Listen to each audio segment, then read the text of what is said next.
Hi mga Zay! Samahan niyo ako magbalat ng bawang. Mahaba-haba ang ating samahan mga Zay. Kaya pinapass forward ko na. Marami-rami kasi ang binabalatan nating bawang mga Inzay. Kaya mahaba-haba ang ating kwentuhan. Mga Zay. Nagbalat na ako ng maraming bawang mga Zay.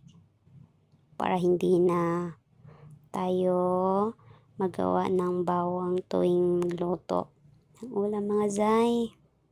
Pwede naman to ilagay sa ref ang bawang para hindi na masira mga Zay.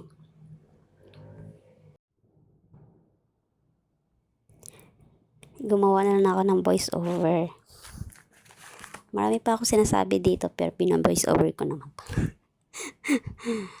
Ay, nako.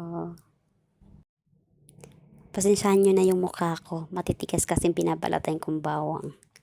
Fresh pa kasi siya. Kaya mahirap siya balatan. Ayan. So, patapos na yan mga Zay. Ano lang yan, Day.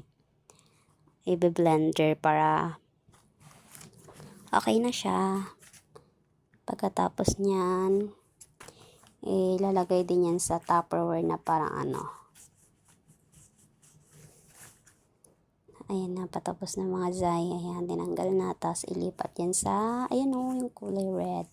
Tupperware. Ayan. Ilalagay na yan dyan. Pagkatapos niyan, ilagay na yan sa ref. Ayan. Ayan na. So, ayan, patapos na.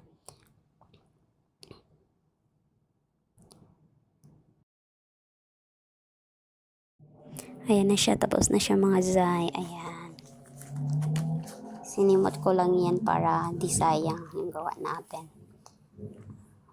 Thank you, guys, mga Zay.